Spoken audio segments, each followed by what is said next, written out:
Welcome back, folks, to Unfound on the Ground. This is episode number 9. Why people go missing, which as usual, we will be recording audio only, audio participation and video are both options. But of course, we're only recording audio. Chat's disabled for the journalistic, promotional, and or commercial purposes of Unfound. The audio recording of this digital meeting will be distributed by Unfound. By participating in this digital meeting, you agree to give Unfound permission to use the audio recording of your words for journalistic, promotional, and or commercial purposes with no compensation to you from Unfound, its assistants, affiliates, its partners, etc. Speaking of which, folks, we have available through YouTube, through the Unfound YouTube location, maintained by Natasha and Ed, with a lot of great work by Natasha. The YouTube channel has episodes 1 through 8 up there. And of course, Tanya and Ed, they're the ones who really, Natasha and Ed, my apologies, are the ones that have a plan of distribution. But 1 through 8 is available. As always, if something happens technologically where I disappear, hang in there. I'll either try to recover digitally or I have the dial-in information handy right in front of me. Once we're started, I can get back in. As always, and again, I don't make a big deal of this, but if possible, stay muted when you're not talking, just in case we have any issues with feedback or whatever. Again, the unfoundpodcast.com, theunfoundpodcast.com for those of you who are here tonight, or for those of you who will be listening in the future. Always a great site to visit and has a lot of great material, including our data gems, and other pages, updates, and so forth. Again, thanks to our think tank folks for consistently providing participation, insights, and suggestions. And folks, for those of you that provide suggestions, we read them and continue to consider them, and things will be implemented, even some different formatting, an idea or two in terms of formatting, not breaking from our main format, but just some different ways to do these episodes. But in time. Tonight's episode, again, why do people go missing? Want to mention to you, and this is something I thought of just really today. It probably was on my mind, but I noted it to myself and to the team today, Ed and the team. Ed has this great idea. I'm just calling it the Think Tank Cases Collaboration Project, which we all know about. Let's take this enthusiasm and learning from this series. Let's link the two, right? We've talked about so many things. We have such great enthusiasm. And of course, those of you who participate in these sorts of things through Unfound have such great insights and so forth. And we're doing this with these cases in the earlier in Ed's time on Unfound that he's covered. So this think tank cases collaboration project, that's just, for lack of a better term. Let's, really make the linkages of what we're doing across the platform. Again, this is something Ed's emphasized, I've emphasized, right? The podcasts, the case podcasts are sort of the guidepost of everything we do. So this is a great reminder as far as I'm concerned. As always, just giving my usual disclaimer, right? My words tonight don't necessarily reflect the views of my employing university. Feel free to give your own disclaimers as you see fit. We keep all of our previous material in mind as we're going forth. Again, as usual, we're not necessarily giving any legal advice as we deal with legal political issues. Welcome back, folks. We're really excited about tonight's discussion, why people go missing. And of course, that in itself is an important question. And the idea of that, of course, is then how does that inform, right, how we think through cases.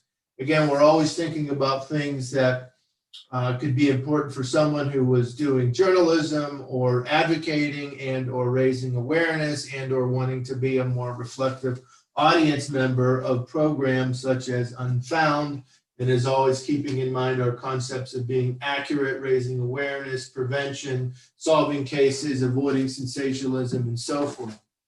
So there are a range of reasons why people go missing, and there's nuance to those reasons, right?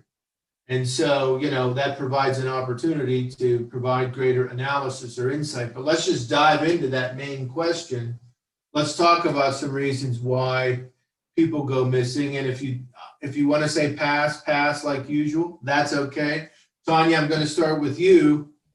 What's an idea or two from your view? Why do people go missing?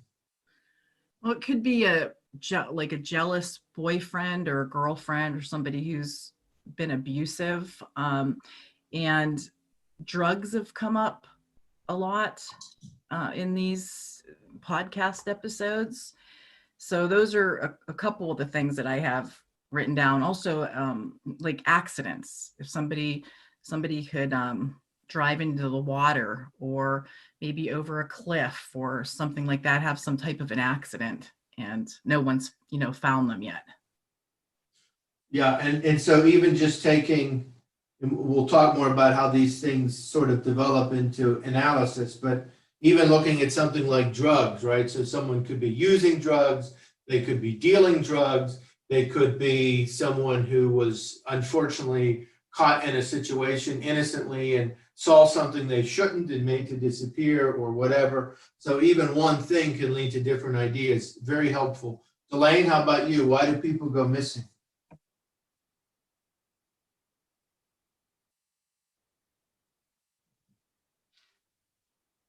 All right, and we'll come back to Elaine, no worries. I'm sorry, it took me a second.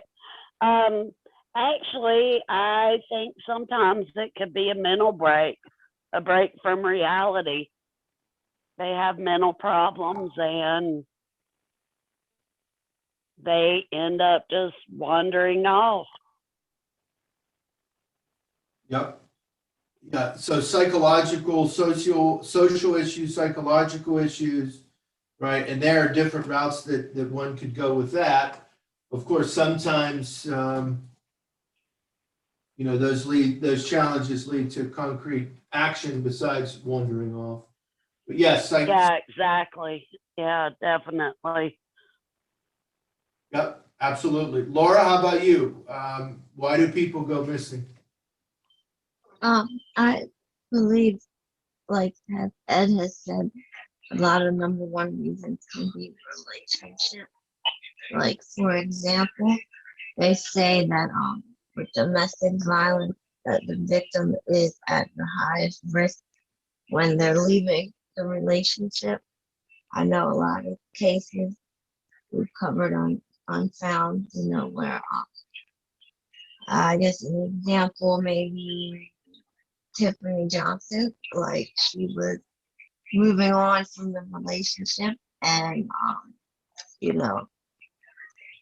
I think that a person, when they feel like they've lost control and something can happen in that aspect, and then also maybe if somebody is living a risky lifestyle, or if they're alone a lot of times, maybe like with the Pearl Pinson, with her being alone that day. And but definitely relationship, and maybe like somebody's leaving a relationship. Yeah, no, and again, another good example, right? We look at the concept or the set of circumstances that pertain to various instances of something tied to domestic violence, which then leads to discussions about that people may choose to leave a situation, or then violence might have happened to with respect to that situation, and so forth, or there's a third or fourth party involved. Very good, for sure. Yep. Kathy, how about you? Why do people go missing? Okay, I don't know if there's anybody else in here. I came up with 14. That pop up on your Facebook. Yeah, I've got some interference here. Okay, how about now? Okay, it's better now. Okay. Yep. Anyway, I came up with 14. Some of them have been mentioned, and some of Okay. these that I came up with overlapped. So maybe you'd say, gee, that would belong in the same category, but I've got has not been mentioned. Financial motive, like someone has an insurance policy, Tyler Stice would fall under that. People that have like a dysfunctional family, maybe they don't even report the person missing. People who go through a lot of hardships. So that could, go through several categories. Families who are poor, that kind of thing. People who make poor choices. They just don't know. They just, again, that would be bad relationship, getting into drugs, that kind of thing. People who are too trusting. They fall, Stephen Kocher, they fall into something and kind of get led along. They don't know what they're doing, and then they end up going missing. Child custody battle could focus on why a person might go missing. Some people are very vulnerable, and that could be the reason that they end up kind of sort of like the trusting one on that. And then suicide. Some parents aren't great parents, bad parenting. Some of these little kids, Mikhail Biggs, some of these, at least in my opinion, where the people weren't watching their kids very well. Some people, of course, go missing by choice. And then I think that's the last one I had. Yeah, all these are very good. And I'm just going to, while we're here, so I don't forget, and this is from one of Natasha's contributions. This is, we were corresponding today, ultimately, and again, we're dealing with some sensitive issues. And so let's understand that. And obviously we're interested in the missing, and we're being very sensitive and in the way Unfound operates, right? We care about the cases, we care about all the people involved, and I don't know everything that's gone on in everyone else's life here, so let's just please understand that we're being as sensitive as possible. So I'm just citing Natasha here in some discussion. So, obviously people commit suicide for different reasons, and sometimes for some that might be a show of anger and revenge. And then also when we think about, okay, people choose to leave, choose to disappear, right? And again, I'm not a lawyer, but the idea, unless you're committing some sort of fraud, right, choosing to disappear in and of itself is not necessarily a criminal situation. I'm not saying it's something that people should just do, but because there are a lot of sort of non-legal implications. But from another vantage point, Natasha suggested too, when we think about people who walk off, maybe instead of committing suicide, that there could be some idea there about anger and revenge, right? And so some people may want to try something new, right? They just want a new thing in life. But maybe sometimes people choose to do that for a similar reason that others may commit suicide. And as Natasha mentioned to me, quantifying that can be very difficult. One thing she said, it's sort of like the ultimate silent treatment, right? If I just walk off and disappear, sort of like people who may commit suicide for a similar reason, that idea about anger and revenge or resentment, whatever term you want to bring to it in terms of negative motives, emotions, etc. There may be something to that. Of course, again, I'm not a psychologist or a sociologist or a criminologist, but it's our job, whether you're again doing journalism or awareness or good listening, right? Being aware of them and these resources. So I thought that was a very good insight. This is a great list. Let me just follow with some things that, again, there's a lot of reasons that are discussed, and just again citing some sources here and things that we will eventually add to data gems. Again, I'm here at missingpersons.gov.au, a page here. This is from Australia, so that's our site there. And so we think about, dementia issues, people that are struggling with dementia, Alzheimer's, etc., right? And I'm not an expert on all the different nuances there. And I've just thought of this, and it might be mentioned on this site. When we think about children, of course, carelessness has come up in terms of parents, and certainly parents always have a responsibility to be careful. But, when we talk about some of the different challenges that young people deal with and that could pertain to focus and attention and so forth, boy, what an extra reason to be not careless with children and thinking through some of those reasons. Obviously, mental health is something that comes up, and whether that pertains to suicide, or that pertains to wandering off, or getting in with the wrong group, right? Seeking some sort of different situation that's somehow tied to mental health. That's certainly something that's cited. Also have a Canadian site here, Canadian Center for Information on Missing Adults, Missing Persons Information.ca. Then there's a page on that site. And so you have people that, again, accidents, people that go on adventures, if they're hiking, boating, diving, and so forth, that could lead to some sort of accident. Obviously, car accidents, people that are far away, or not really. People who are drifters, right? Those who lead a more transient lifestyle, get them on this site. People who go in and out with contact on family and friends. I don't know the exact data on this, but just thinking sort of off the top of my head, anecdotally or whatnot, right? There are people at different phases in their lives who may find themselves in this category of transient or drifters. Obviously, foul play, violence, right? These sorts of things are often a go-to, but even that can be very varied in how that violence plays out, right? As we'll see as we get deeper into this.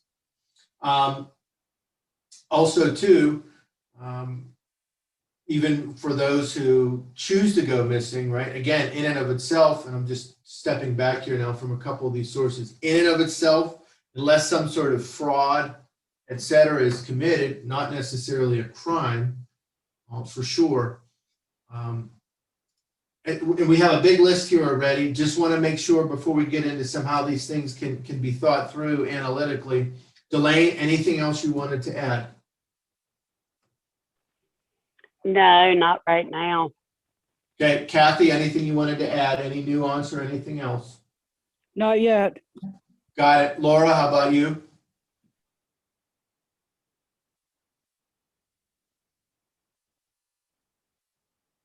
Okay.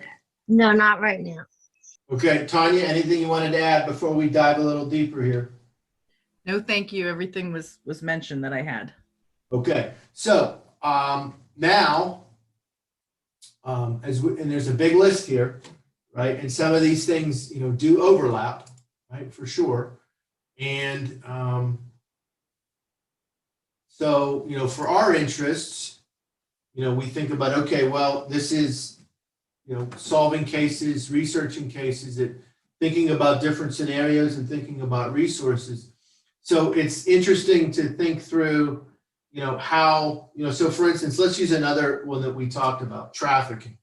So human trafficking, whether that's, for sexual activity or for labor trafficking, right? We've talked about through that. Okay, so even in that has a circumstance to it, right? It could be tied to abduction, okay, could be the case.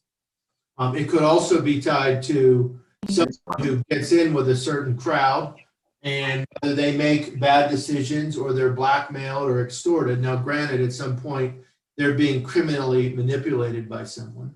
But in terms of research and analysis, of course, there may be similarities, but that would be different from someone who is just straight up abducted, right? So as we think about how some of the overlap, of course, that has research implications. Another way to think through this too, and we hear this term, crime shows, courts, et cetera, right? Cui bono, who benefits? When we're looking at the big picture of a case, and as a communication and rhetoric and argumentation person, right? When we're thinking about whether it's courtroom, forensic rhetoric, or we're thinking about, court of public opinion or good journalism or et cetera, right? We have sort of lines of analysis that we can use. And so when you talk about the idea of topos or the topoi, right? A topic. And so lines of study that lead you into analysis. So when we talk about something like a crime, which we often think about with a missing persons case, we talk about motive and means and opportunity. Well, the idea of who benefits, right, is something we can see could have an important line of study or analysis into terms of why someone would go missing. Of course, here I'm thinking through this. Eugene Garver, philosopher, wrote a nice article decades ago, Demystifying Classical Rhetoric, Rhetoric Society Quarterly, right? And so he used these examples, right? So cui bono, right? That's a lead-in. And so if we go to, and again, Merriam-Webster, Merriam-Webster, or -Webster, whichever, .com, right? A principle that probable responsibility for an act or event lies with one having something to gain. Often for a lot of the things that we're thinking here, has to do with who's gaining. Right? Now, there's definitely a consideration there. So keep that in mind as we're pondering through this, right, for sure. So I'm going to mention a few cases here, and then we can talk about it. Of course, and as I talk through a case, I'm not necessarily advocating for one view or another of what happened in that case, okay? But one of the cases for what I would call definitely a crossroads of consideration of why does someone go missing is the Cameron Remmer case, right? And that was, I've said this openly, a Hall of Fame episode for Unfound. You can also find on the website in the Dr. Telesco sort of section with the Nova Southeastern University work that Ed's been collaborating on. Right? He also did a follow-up, a discussion with Dr. Telesco and some of her students. There's a good summary there. I know some or all of us have listened to that case. And so when you think about, of course, Cameron disappeared in 2011. The episode is very thorough. Obviously, I and some of the other team were involved in some of that research. But you can look at a case like the Cameron Remmer case, and of course, there are a lot of angles and connections that you can make. But you have to be very cautious in terms of making those connections and thinking through the evidence and the person. And Ed has detailed publicly in that episode and elsewhere, right, how he's navigated trying to reach people and talking to people, and at times with the help of the team. So you think about someone like Cam, and again, I'm not advocating for any particular what actually happened. But with that case, you can see, again, someone who himself was involved in the drug business, right? And that opens up the possibility that whether that be incidentally, accidentally, or intentionally, or some combination thereof, could Cameron's disappearance have to do with some affiliation in the drug business? There's also possibilities, and there's more than one, okay, there's more than one, and listen to that episode, where some relationship that Cameron may have had for some period of time could have led to his disappearance, or in some way been a factor in that disappearance. Also, there's the larger discussion of what specifically happened that evening, really in the lead up to that evening, at the hotel, right? And Ed obviously has outlined his navigating, trying to get a clear picture of who knew what, how's that documented, of course, the discussion of the video footage. And then that particular incident, again, I'm asking questions. I'm not saying what did or didn't happen, but did that directly or indirectly prompt the disappearance, right? Not saying that someone at the hotel necessarily did do something, but boy, that raises a lot of questions. And even in cases like that, and I'm not saying this is specifically what did happen in that case, then you run into the question, okay, what was happening at the hotel? If someone was claiming that someone like Cameron was acting in a certain way and had to take action, was that action taken in a way that was over the top? Did that lead to a series of incidents that led to some sort of misdirection or, and I'm going to use the word here hypothetically, I'm not saying this is what happened, cover up? Is there a reason why information is not readily available? Of course, some may have the view that whether that be because, again, Cameron was through his life navigating psychological issues, that's known. And so whether it was involved in drugs or the need to take certain drugs or alcohol or just an episode, some may be of the view that someone in Cameron's situation just walks off and chooses to disappear. However, even in those cases, when someone is dealing with difficult circumstances or they have a psychological problem and they are not or taking meds or they're taking something else they shouldn't, and they have other pressures in their lives, that certainly is a different sort of scenario than someone who just walks off for some other reason. Right? Delane, have you had a chance to ever go through the Cameron Remmer episode? Oh, yes. Yes, I've definitely had a chance. I'd love to re-listen to it, actually, because it's been quite a while.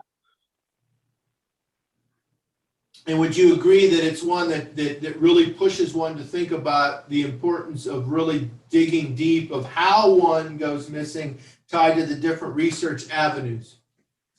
Oh, gosh, yes. His is so multifaceted. It could be any one of many scenarios. Yeah, and I can just, and again, Ed has recounted with great depth the various possibilities in his angles.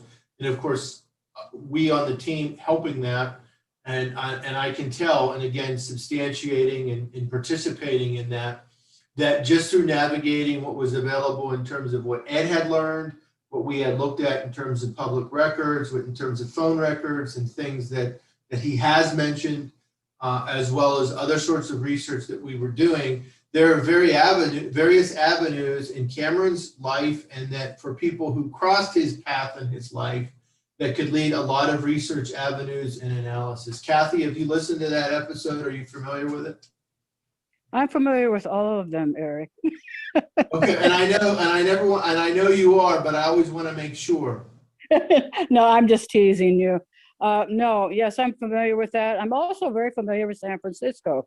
Yeah. Where the Fairmont is, the Fairmont, the Mark Hopkins, all those big hotels there, you're talking about a lot of people. San Francisco's on a very small area with a lot of people. I think it has like 7 million something people. And so you've got some good areas, you've got some real crummy areas, you have a lot of residences built on hills, all smashed together. And so where all these hotels are, you got a lot of street people, all that kind of stuff. So Cameron, it could be like what Delane was saying, could be lots of different reasons he disappeared. If he was kicked out of that hotel and that he could have had a mental episode, he could have just taken a ride with somebody. And then something happened from there. There's kind of a lot of kooks there in San Francisco. So Yeah. there's a lot of possibilities on this. And so this is a great sort of way of seeing how this could connect, right? So whether Cameron was sort of pushed out of the hotel or chose to walk out after some incident and was maybe having an episode, and then somewhere on the street, he runs into someone who did him harm or tried to do him harm, which then could lead to, right, another set of incidents. Or he just walks off.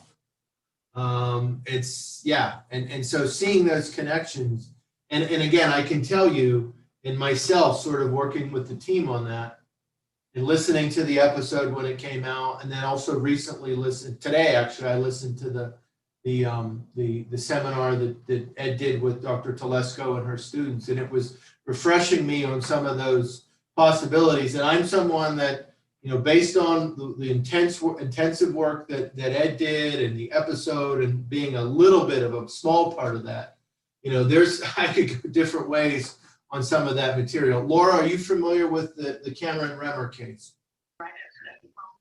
Yeah, I did listen to it. I need to refresh my memory on some things, but I know with that case, it goes to show, when people, are hiding things and not willing to come forward because, multiple people saw him that night and know something. And, in some cases where, nobody really knows anything or sees anything, but in this case, I mean, there was multiple people that saw him and haven't came forward, and I think that can play a big factor in not being able to solve a lot of these cases.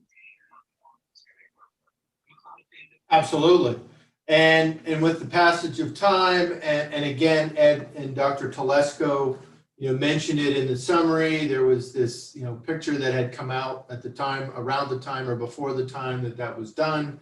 And Ed, of course, brought up at that time a lot of good reasons to be skeptical about the picture.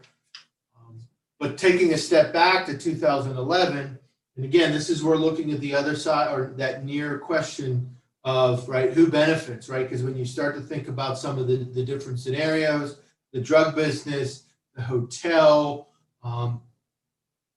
open and or low key relationships that Cameron was or might have been involved with. And I do have in mind a couple, not just one, that I'm definitely familiar with through that case, who benefits from Cameron disappearing. And of course, then we don't know the means by which he ultimately disappeared, depending on the type of disappearance it might have been.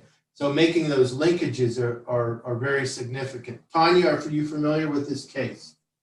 Yes, and when I was thinking through the topic, I had broken things down into category, like, women, men, children, and then possible motives for each one, having gone missing.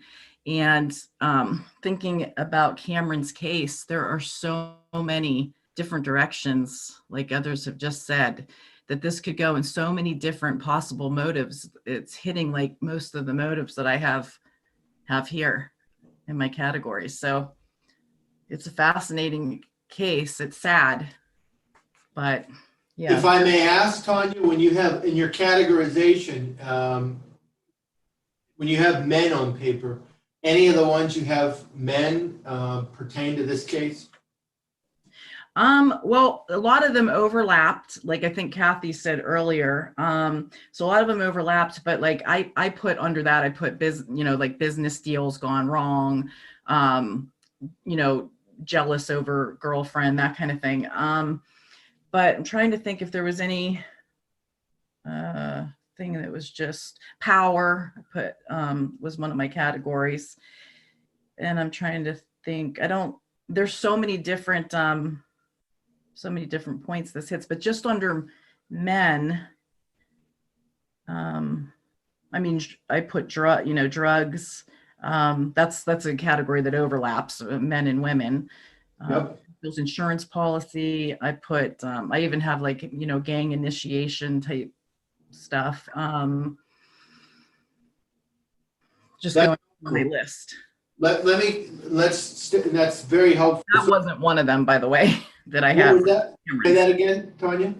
That wouldn't be one of them. The gang initiation, that wouldn't be something that I would think of with his case. I just read that off of the money. Yeah, so probably most likely not, although strictly speaking, one can't exclude it in as much as and again, we don't want to go further than the evidence, but if there was some idea that Cameron wandered off or was pushed off and then was for some period of time wandering about, is it remotely possible that he could have been the victim of gang initiation? Possibly, but I would say you're right, not likely in this case. However, when one view, of course, would be, and again, Cameron or someone like that, and again, I'm not saying necessarily what did happen, but if you have someone that's in the drug business and is involved with folks who aren't necessarily citizens of the best caliber, then okay, whether someone owes money or needs money or is desperate for money or themselves or on some sort of drug situation, right? Money or some other resource can play a role. Or when we're dealing with relationships, and again, I have a couple different types in mind, situations with Cameron. It could be that someone is interested in some sort of secrecy or suppression of information. It could have been tied to some sort of, erratic or off, troubled interaction, right? Something like that. Who knows what sort of disagreements that people may have. Again, going back to some of our earlier episodes, we've talked about mindset. And again, we always have to be careful not to psychologize beyond what logic and the evidence shows. But we've talked about getting in the mindset of the perpetrator, getting in the mindset of the person who's disappeared or the victim, whatever terminology you want to use, and thinking through the sort of the way in which some of these interactions might play out. So you can see with the Cameron Remmer case that it's a crossroads of consideration of why folks go missing. And of course, Tanya, you mentioned something that, again, is money related, not relevant to this case as far as I can tell, but even something you mentioned, insurance policies, right? People have some sort of money or other resource situation tied to someone. It doesn't just have to be insurance, but we can talk about inheritances, insurance, right? And so forth. As we can see, we know this from our listening to cases or researching cases, right? That these sort of categories, these sort of connections can lead us to specific sorts of research, right? And so when we're talking about relationships, we're talking about relational tensions, we're talking about business arrangements. Now, of course, for researching a case, and I'm sort of straying away from Cameron Remmer right now, but some things that we can research, right, more easily than others. Not everything though necessarily about a person can be researched, but there are things that are, and we've talked about a number of them. When we talk about business arrangements, partnerships, property and deed records, so forth, right? Court records, right? If we start to think about how there may be financial reasons, relational reasons, so forth, right? There are things that we can research. Obviously, when you start to get into very personal issues about certain aspects of relationships, or someone who might have been contemplating suicide, or someone who has psychological issues, well, sometimes you're going to learn those sorts of things from either previous reporting, and again, one has to verify and corroborate and study further, or by talking to people, right, who are close to that case or that person, who whether it be family or friends and so forth, police, others who may have been involved in the situation. So that's important to know. Let me mention here, I'm going to mention another case. Just pull up my notes here. So sometimes we have, and another one of my all-time favorites from Unfound, and that's the Evelyn Grace Hartley case, Wisconsin. And of course, that's from the 50s. As some of you know, I like the older cases. Of course, the episode itself is outstanding. As always, charlieproject.org has an overview. Anthony from Crime Blogger 1983.blogspot.com was tied to that case, and you can get a great overview from his site. There are some times with certain cases where the circumstances or certain results or something tied to the incident, or in other cases, although not here, accident, is visible, but that raises more questions than answers, obviously. If you listen to the episode or you look at the Anthony's summary, right, there's a number of references and speculations about persons who could have been suspect. Of course, anyone from Ed Gein to others, and looking at, what people claimed they saw and what had been investigated over the years. Delane, have you at all kept up on that particular case, Evelyn Hartley? No, actually, I haven't. I haven't kept up with it. Okay, Kathy, you said you've seen them all. Do you remember that one or heard them all? Well, I've listened to quite a few of them more than once and some several times, but Evelyn Hartley, I think we can compare it a little bit to Janelle Matthews. The motive may have been robbery. The motive may have been to abduct her. We just don't know as far as Evelyn Hartley. I mean, Correct. I have a personal opinion on Janelle Matthews, totally, a sexual crime type of thing, to abduct, an abduction only.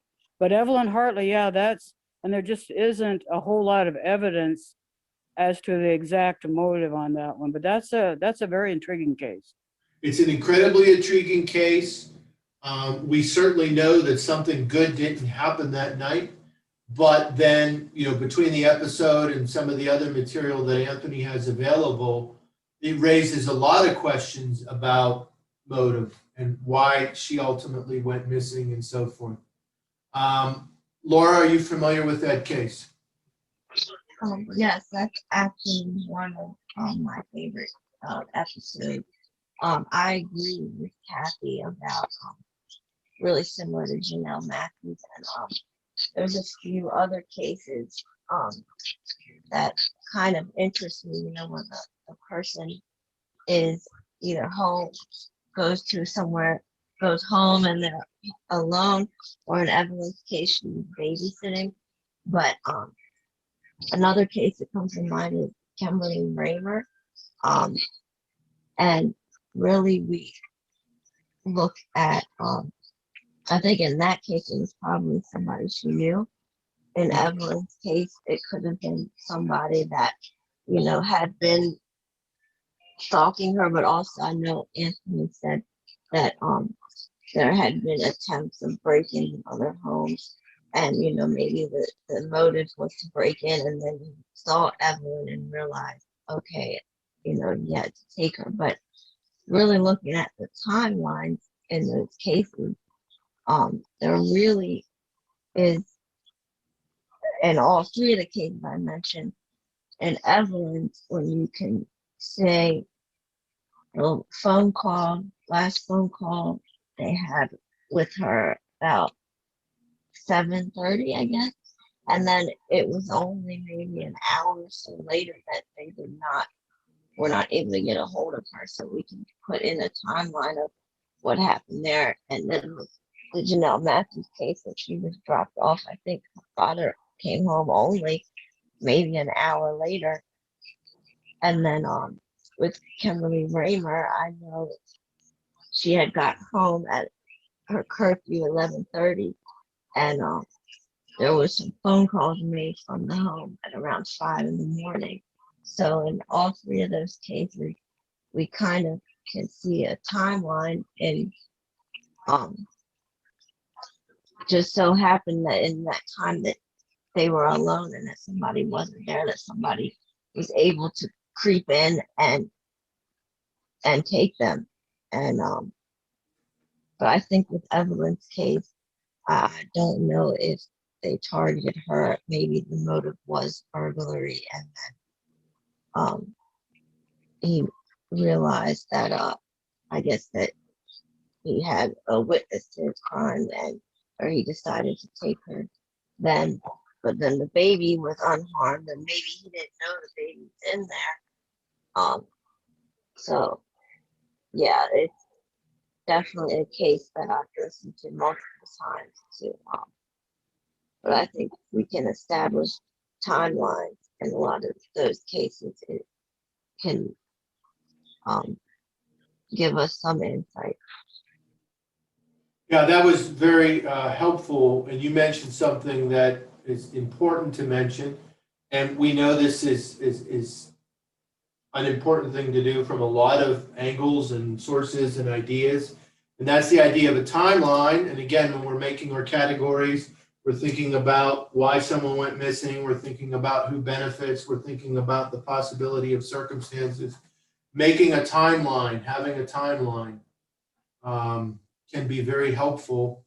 And that overlaps with our trying to figure out, again, back to the coordinates or the circumstances that would give us opportunity for further research. Now, again, Anthony is incredibly thorough. That's a great episode. And he goes through and had gone through for a time on his site, various possibilities. I know one of the ones I had thought early on, and he probably had mentioned it, but it was on my mind just because I was familiar with some of the stuff about Ed Gein. And of course, there were some things that at least one or more things that more or less most likely ruled out Gein. But you start to, when you have a location and you have a timeline and you have whatever media reports are available, and again, knowing that there could be inaccuracies, and you start to see how things may overlap or cross over, well, then you can start to ask questions, right, in terms of trying to figure out that idea of why someone may have gone missing. Tanya, are you familiar with that case? I have heard it, but honestly, I don't remember enough about it at this time to really make a comment on it. I apologize.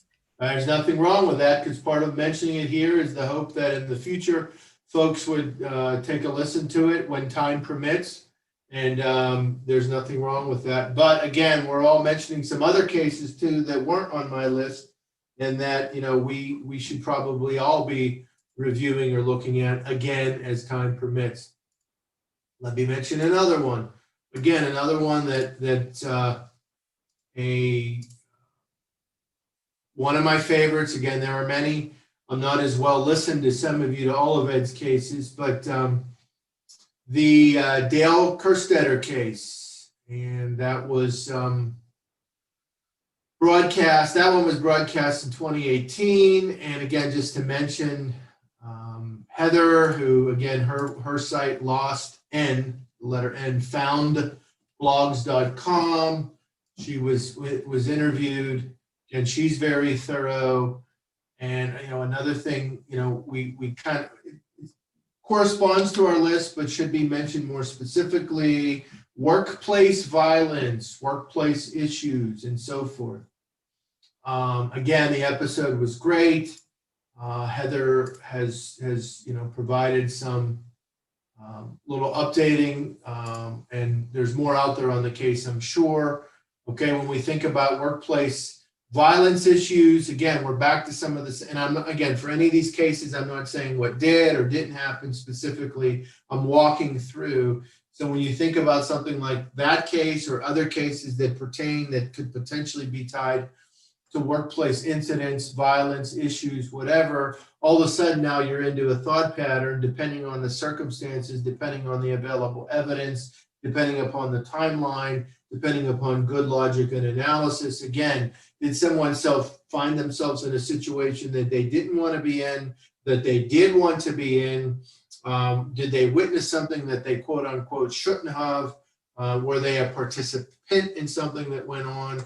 Right. And so again, research, if I'm dealing with a workplace issue, and again, I'm thinking about the research that has been done on that case, not by me, but again, Heather, Ed, others who've covered it, and other workplace cases. Well, if I'm thinking about research that I can do, well, all of a sudden now, right, I can look at company records, I can look at other media reports, right? Obviously, the opportunity or possibility of talking to people who worked at a particular place during, before, after, whatever that time, to get more context or insight. Delane, do you remember this case, the Dale Kerstetter case? Oh yeah, I definitely remember it. I know that I really just couldn't get a good grasp on what I felt like had happened to Dale. It's a tough one. It's a different. Yeah, it was tough. Definitely, it was totally different than anything else we've covered. Yep. Kathy, I'm sure you remember that case. That is one of my favorite cases because of all the follow-up that's been done. Yep. Heather did one blog about it, then she did a subsequent blog about this case. And I watched the Unsolved Mysteries segment for that. I've probably seen that maybe 10 times, where the personnel manager of that Corning plant, he just, really, he's saying that Dale was a marginal employee, and he's really kind of bad mouthing him and everything. But the deal was, I guess, that it looked like at first that the platinum was not all that big of a motive or all that valuable or whatever. And then Heather found out, yes, that would definitely be a motive for doing that. And then the still pictures that came out that were of such poor quality, they tried to enhance them and it just wouldn't, they're just, unfortunately. But is he looking at the camera? Is Dale looking at the camera with the guy next to him because he's kind of ha, ha, ha? Or did the guy have a gun to his back or something like that? I think this case is very fascinating. And as you mentioned that, I have up on the screen, I should mention, on the lost unfoundblogs.com, and again, we'll have that on the data gems, by Heather, Dale Kerstetter, Gone Platinum 2, The Mystery Deepens, from October 2019. And so again, in both Heather and Anthony on their respective blogs, very thorough. So this is a fascinating case, leaves a lot of questions. Good that you mentioned the unsolved mysteries too. Thank you. Laura, do you remember this case? Yes, I'm very familiar with that case. And it's actually funny because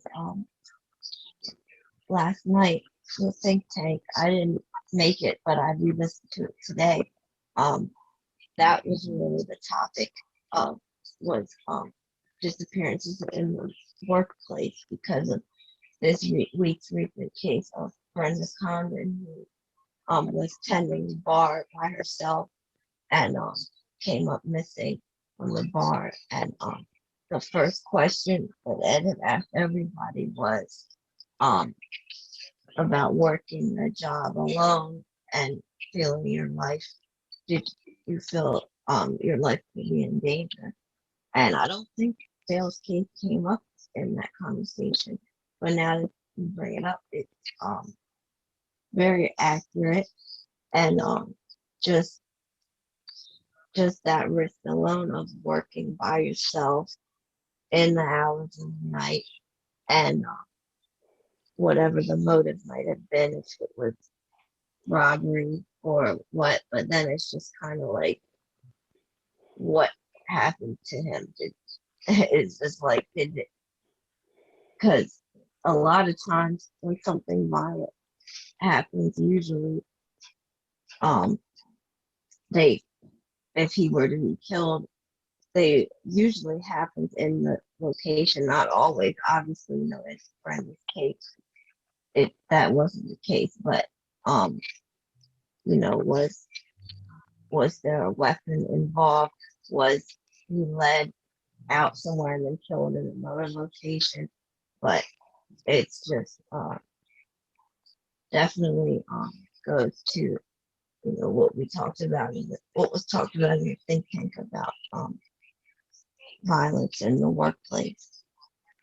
This is, yeah, and all these comments get me thinking another way too. And again, as we go into categories like that Tanya mentioned, okay, so when we think about place, we think, again, we're back to some things we've been talking about. We think about location, we think about culture. Even when we talk about a specific place, we talk about a workplace, okay, what type of workplace?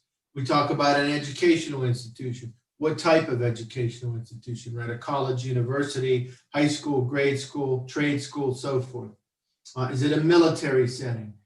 Is it a home situation, right? And so just that idea of context and place opens up all sorts of avenues and paths.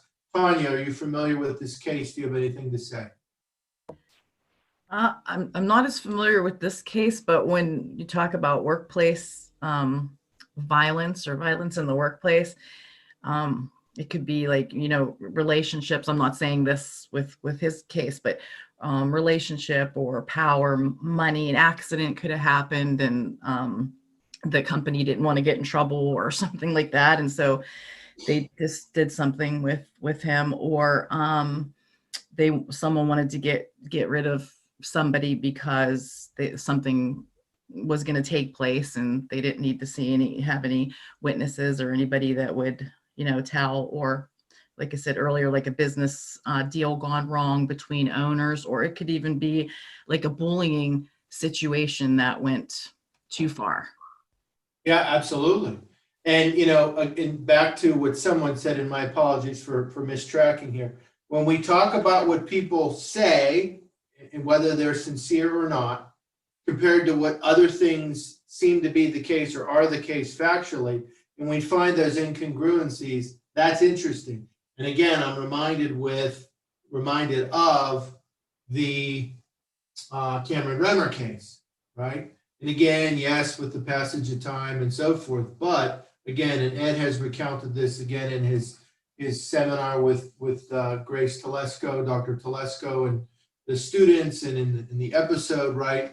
What certain people are saying, right, who were tied to the hotel and so forth, and what corroborated and established facts then indicate, right? Where are those things lining up? Where are those things not lining up? Again, just thinking in the general here, not making any particular claim about a case. So all these things here, and again, workplace, that's another I wanted to bring up. Of course, I'm going to bring up, again, full disclosure here, my case, which again, I hope, and I'm a little behind, but with this new think tank, cases collaboration project, want to get some folks to work with me on. Donna Jean Michaelenko here from done in March 2017. So if you've listened to the case, or if you've not, I would encourage you to. And I've done some piecemeal follow-up, and I need to coordinate better that and do more. Hopefully now, out of COVID soon, turning the corner, want to get up there again. But you think about Donna's case, and again, it is a case where a particular relationship might very well have been involved in her disappearance. There's the possibility that another relationship or two could have been involved, but one for sure jumps out, right? One a man with whom she was a friend and or a boyfriend, etc. But there are other possibilities, right? There was a delay. I mean, it was not unusual for Donna at times to be sometimes away for a bit, based on what I've still to this point have heard, visiting family and or friends or and so forth. But okay, so there's a delay in reporting her missing. Okay, that could be certainly something that was sincere and of goodwill. Okay, but now all of a sudden she's actually missing. And so was it a particular relationship? Certainly over the years, I've pursued some other avenues, some that have been mentioned in that original episode, of whether it could have been to some other criminal and or cult activity in the area. Again, timeline, not just of Donna's disappearance, but of other incidents in the area. Not seeing a crossover that I need to yet to say for sure that it could have been those other sorts of situations. And so again, we look at it, what is most likely, but again, you have to work through those things slowly but surely. Think about what you could likely include and likely exclude. Tanya, have you ever listened to the Donna Michaelenko case?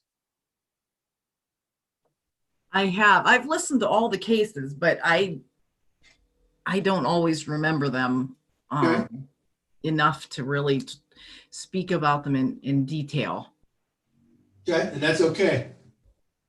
Nothing wrong with that. Maybe a great opportunity to re-listen to it. Laura, do you anything about that case that you'd like to offer?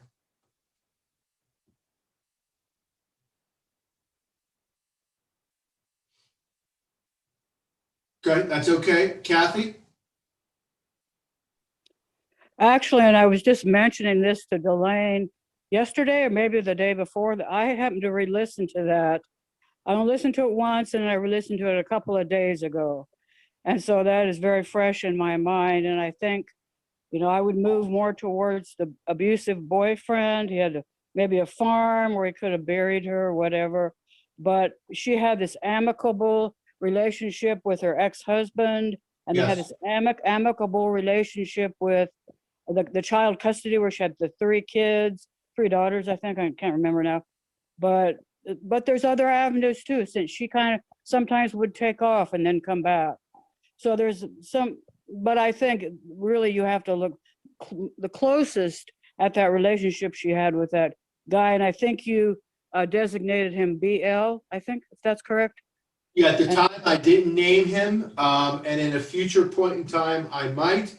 But at this point in time, I would still say that the somewhat or most likely scenario is probably tied to that relationship. It is unlikely in my mind that Donna chose to wander off. I've seen no documentary evidence that she surfaced anywhere else in the country or anywhere in the world, for that matter. And that, and again, I've not seen it. And secondly, the fact is, although that she was no longer with her husband or ex-husband, that she was still helping care for household. And that, and so between my knowing fairly well that she didn't just take stuff or clear out accounts and whatnot, she was still involved with family, and that I've seen no evidence that she's resurfaced elsewhere, that at this point I have to say that it's highly unlikely that she just wandered off or chose to disappear. The abusive boyfriend, the tense relationship they had, is certainly on the top of the A list. Again, I've continued to look into some other criminal activity in the area, some tied to cult activity, possibly. But again, the timelines don't cross. Now that I'm still not completely ruling that out, but that activity the specific activity that I've looked into and still do to this day, happened a little bit later in time, but that did not mean it didn't start earlier. For sure. Thank you. Delane, are you familiar with that case?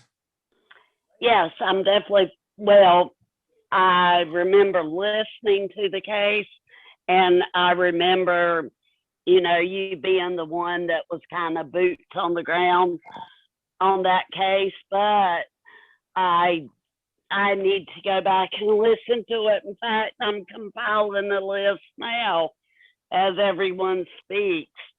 I'm like, okay, go back and listen to this one. That's okay, and that's and there's some here that I need to go back and either re-listen to or actually listen to.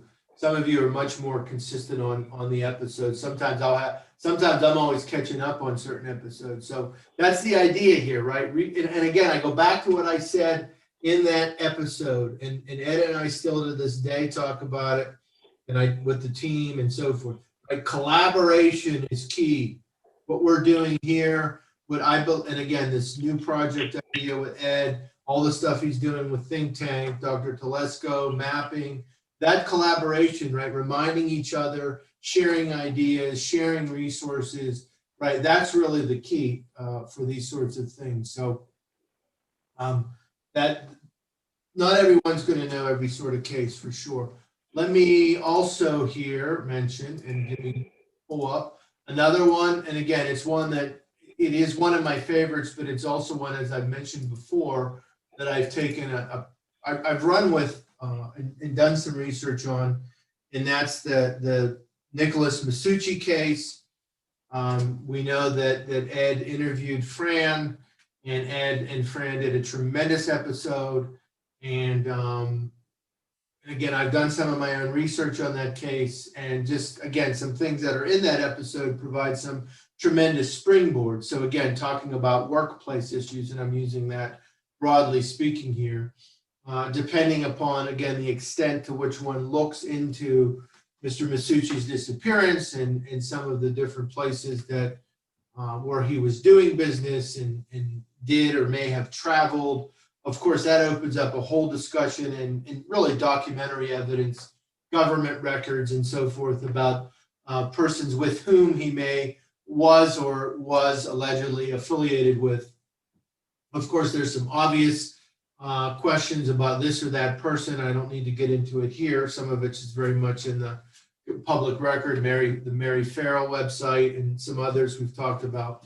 But of course, that if you listen to that episode, right, the obvious, the quote unquote obvious, isn't necessarily the case, right? And again, I'm not arguing for any particular resolution here of what did happen. But again, if you listen to that case, you'll know there's also a family possibility that may have some or no connection to organized crime, right? If there was a particular family member that was involved, that situation did or didn't cross over what one says the obvious, that opens up a whole new possibility where the organized crime element certainly is very important and certainly very interesting. But there's another possibility too. And by the way, folks, there are possibilities that may not, that are considered but still need to be looked at. Delane, do you remember the Nicholas Masucci case? That one I do not remember right off the top of my head. I know I've listened to all of them, but I joined, maybe halfway into 2019, maybe 2020. Yeah. So I was binge listening to all of the episodes, and that one just isn't ringing a bell right now. And that's okay. And if that's one, again, as time permits, to take a listen to. But again, folks, and not just that case, but any case really, when you start to think about things where, whether it's the drug business or some other form of organized crimes involved, and of course, this depends on the age of the case. But again, we're thinking about previous media reports, okay, newspapers.com and others, the Mary Farrell site we've talked about, court records, and so forth. Now, again, that may or may not lead in a direction of something that's actually going to solve the case, but you begin to build context, you begin to think about affiliations, you begin to ask more questions and hopefully find more answers. Kathy, any thoughts how the Masucci case may be relevant here? Okay, that's one where when I joined in end of January 2009, like Delane mentioned, I did the binge listening to, I counted them, I don't know, a few weeks ago, 112 that I listened to and that were passed at that time. Juanita Nelson was the first current one that I did in 2 months. It took me 2 months. Now I'm not working, so I could do it that quickly. So Masucci, that one I've only listened to once. And the only thing I could really remember from it, again, what you mentioned, is that the mob, that he was connected to the mob some way. But what I wanted to say is that in this time period now, 2 years later, a little over 2 years, what I have learned in analyzing all these disappearances is when I go back and re-listen to that, then I have a completely different angle in some ways too. Which is a good reason in some ways to re-listen to some of these. And again, whether it's reflections that we have here or through think tank or other things we read, right? Whether we're talking about motive or circumstance or means or suspects or alleged this or that person, well, there's always fresh perspective we can bring to the table, right, Kathy? You can always, and I've learned even on a current week, I'll listen to something and you throw in, or a case I know a lot about, like Craig Freer, all you have to do is add in a couple of little things. Oops, maybe this is what this is. Just a few more ideas, a few more facts, a different perspective. You want to be careful about, this absolutely, there's no other choice here. Unless you know more. Unless maybe know a person or some other avenue or whatever. But on most of these disappearances, you've got to be open to different interpretations and be able to change your thoughts and change your opinions based on maybe some new information or someone else's opinion. That's helpful because, and again, whether it's thinking about just my own more study of the Masucci case or my own actual work on the Donna Michaelenko case, You dig deeply, you dig deeply, you dig deeply into certain research angles. Well, sometimes that can sort of take you off the beaten path to things that are interesting, but maybe not relevant. Sometimes also you have to be careful not to get tunnel vision. Now, you might along the way find some things that could potentially be relevant, but you have to be careful with that tunnel vision, not to get that tunnel vision, so as not to exclude those other possibilities that could be reasonable or could have some level of evidence supporting them. Tanya, are you familiar with this case?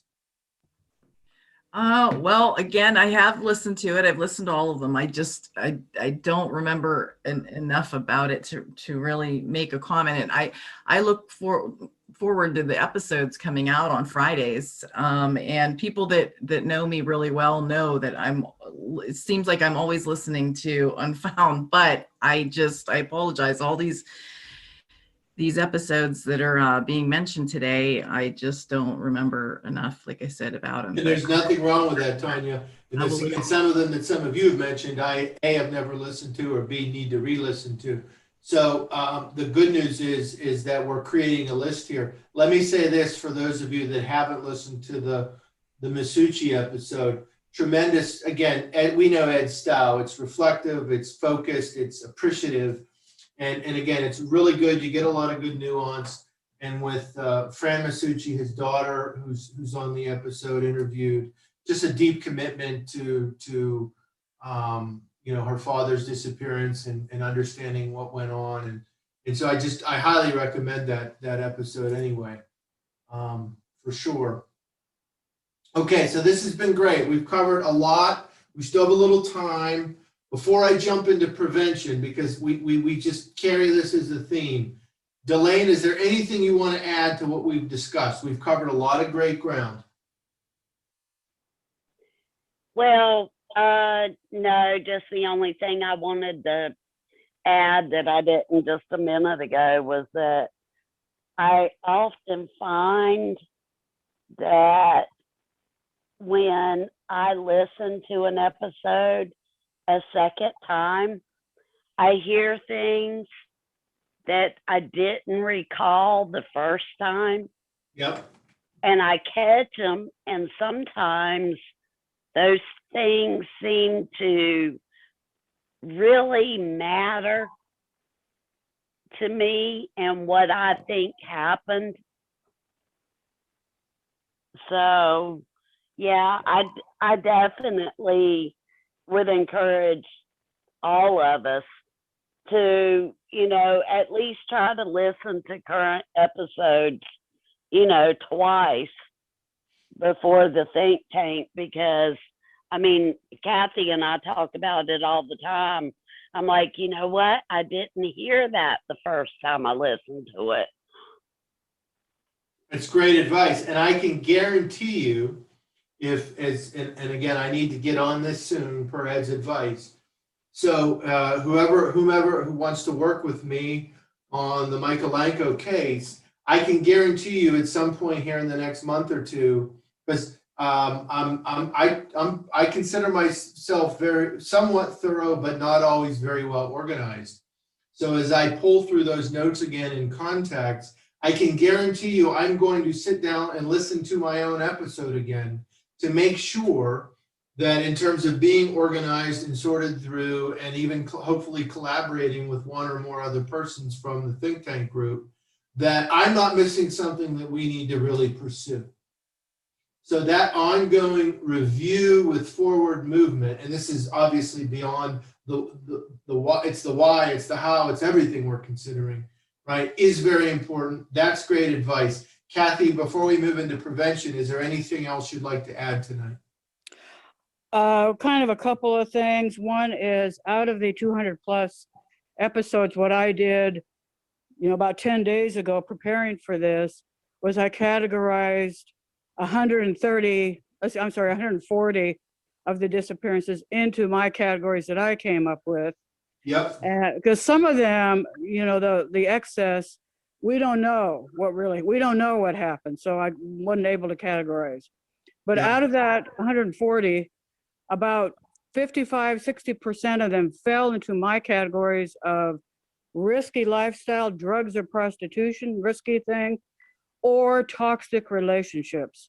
So those were, and I knew that that would kind of be the case. Overwhelming on that. Wow. Yeah, that's interesting analysis. Risk Mhm. relationship, so risky choices, risky relationships. And in some ways, that links back to directly or indirectly other things that you and others have said. You know, we have people that have various vulnerabilities. We have people that don't always competently navigate trust. We have people that, you know, go back to what I had mentioned from that one site, which again, those will be listed on Data Gems eventually, right? People that are drifters. Okay, so they're perceived as vulnerable. Okay, maybe. And so forth. So yeah, risky, toxic relationships, right? Relationship toxicity, that's interesting. Which then sometimes can cause, and I'm not justifying it, but could cause people to turn to alcohol or drugs, which then puts them in a further risky situation. That's interesting. Tanya, anything you'd like to mention before we move? I wasn't through though. Go ahead, Kathy, say it again, sorry. No, I wasn't through. I mean, I wanted to add one more thing. Please, I apologize, please. No, that's okay. I just wanted to say, I think, because you brought this up, the timeline, I think timeline is just critical in all these disappearances. What the person was doing right before they disappeared. And that plus then what we've talked about in other episodes about the mapping, you know, the territory and all that. So those I think are just really, really critical in all of these. Absolutely.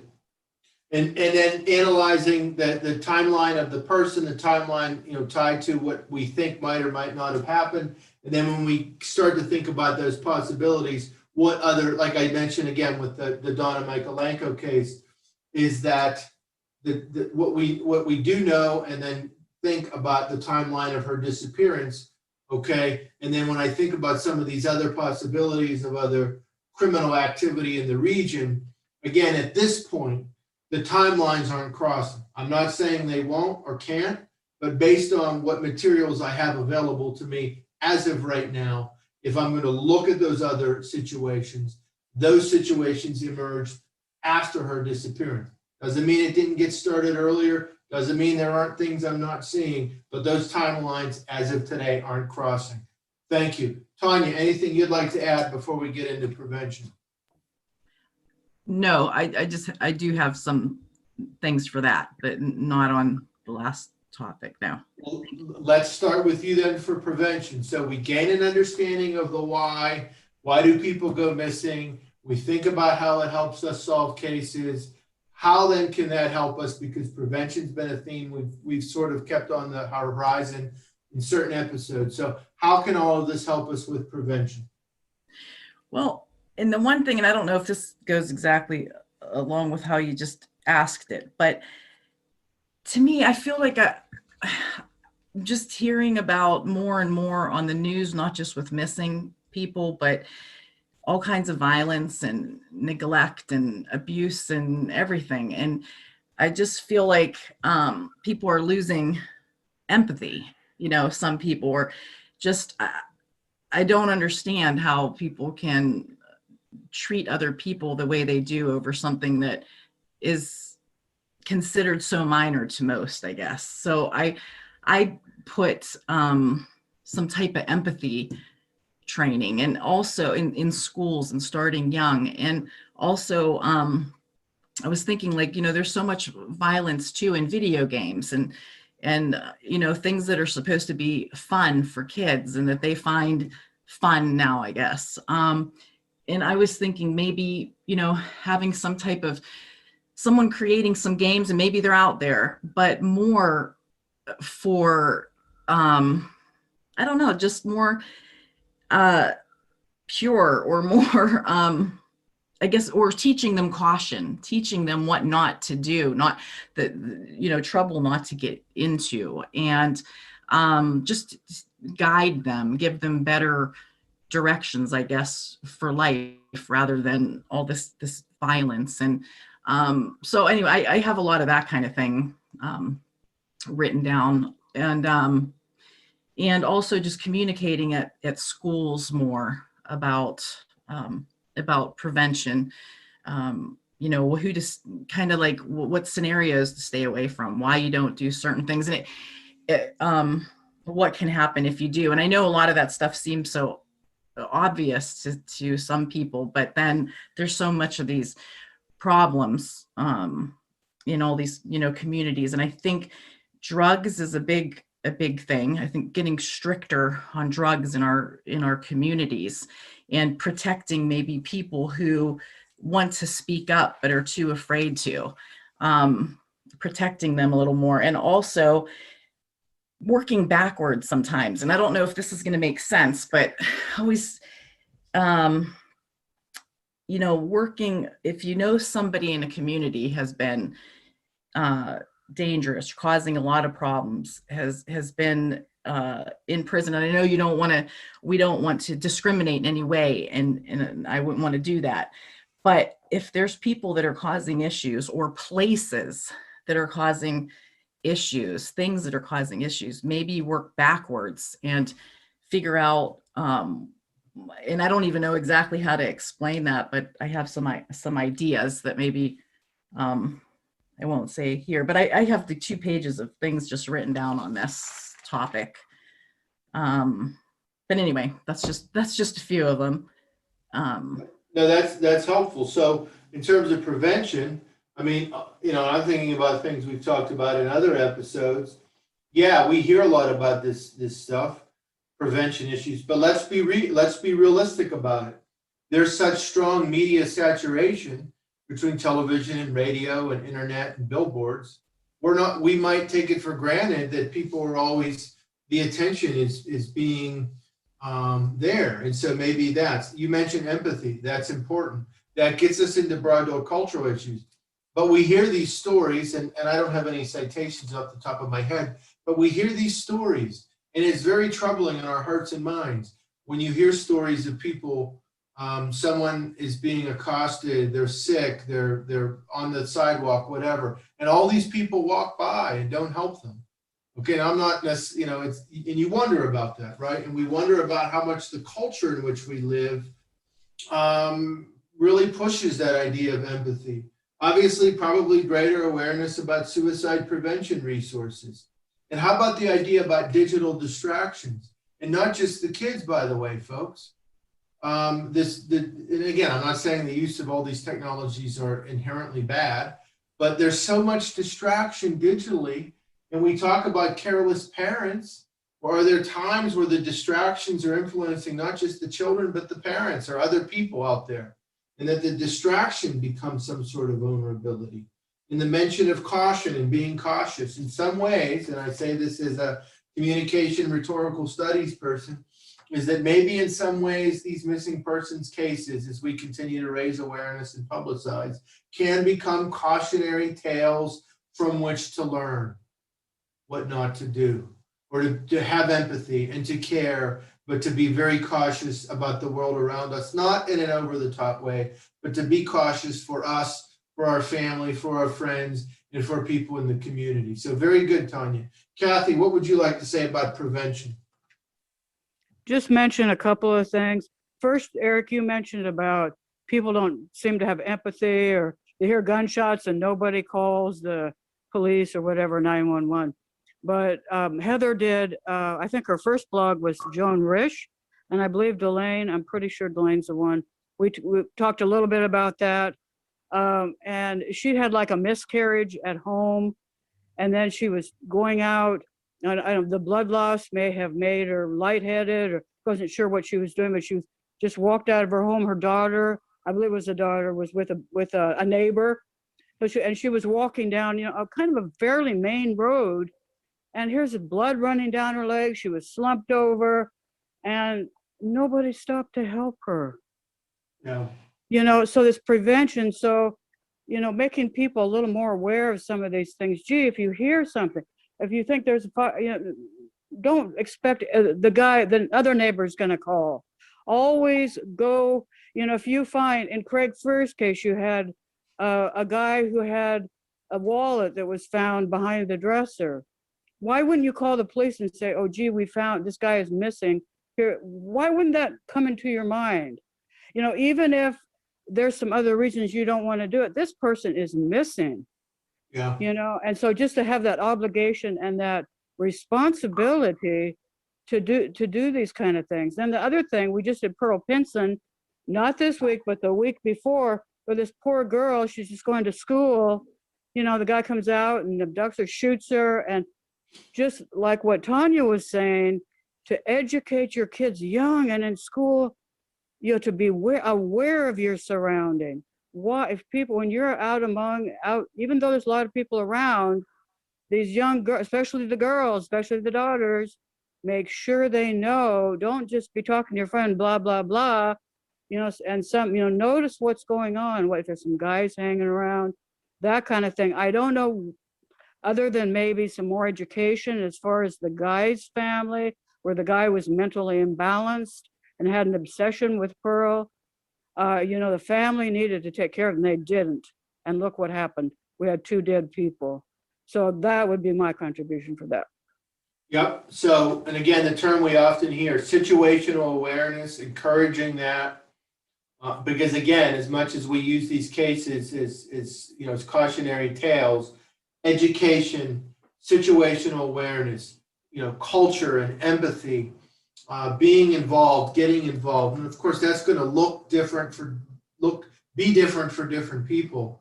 But the fact that sometimes people just don't speak up or don't get involved. Of course, this links back to some of our interesting cultural discussions across episodes about how different cultures navigate that, and how, in terms of dealing with police and other government officials. And again, you can see how all of this connects. And again, back to our discussion about why people go missing, who benefits, right? Cui bono, and even some things we've covered tonight correspond with what the article by Garver mentioned, that I mentioned, in terms of linking your analysis and keeping categories and expanding in terms of evidence and logic, and looking at motives and virtues and vices and emotions, right? Jealousy and others, which I believe he mentioned jealousy in the article. When you look at reasons why people commit crimes or get caught in the mix. Well, on the front end, prevention is important. So the more we can do to be involved on the front end, that's great, for sure. Delane, anything you'd like to mention regarding prevention with respect to what we covered tonight? I think everybody else has kind of pretty much covered anything I would have said, but I would never, ever want to lay blame at a missing person's family, or, at maybe if someone else calls their disappearance, to lay any blame at their family. But the family has to be the number one, the first people who ever notice that something isn't right. Yep. And in this day and age, we're becoming more aware of mental health issues, and there's not the stigma placed on it that there was for decades. And yet there's still so many people that are reluctant to admit that someone in their family has a mental illness. They're reluctant to seek treatment for that person, and that person is a lot of times unable to be aware of their own mental illness, that they can seek treatment for themselves. And I just, it all boils down to, we all just have to be more proactive when we notice something is not right. Yeah, and so what you're saying, Delane, is helpful in 2 ways. One is prevention, of course. But again, also when we're looking at a case of someone who's gone missing, one or more persons, as we think, our mindset, try to think like a perp, think like the disappeared, but also think like the others. And again, without necessarily laying blame, what could or could have been done differently, how might others have anticipated or reacted to that, and thinking through those strengths and weaknesses on prevention because one of the other terms that came up tonight besides trust was vulnerabilities. And so what is the sort of matrix of vulnerabilities that someone might have been in, whether it has to do with time, place, situation, attention, and so forth. So very helpful for sure, Delane. One of the things I forgot to mention tonight as we wind down, folks, just generally, another good case, Judith Emke, that was from 2019. She disappeared in 86. Again, a great overview on charlieproject.org. That's a good episode, again, when you want to get into possibilities in terms of domestic and or other relationship. And again, I'm mentioning it here as one that one should look at in terms of grappling with some of the things we've talked about tonight. As always, just a reminder, theunfoundpodcast.com. Thank you, folks, again. And as always, just to mention that important theme, someone out there knows something or knows someone who knows something. Keep up the great works, folks. Have a great rest of the week and be well. I'm now going to end the recording.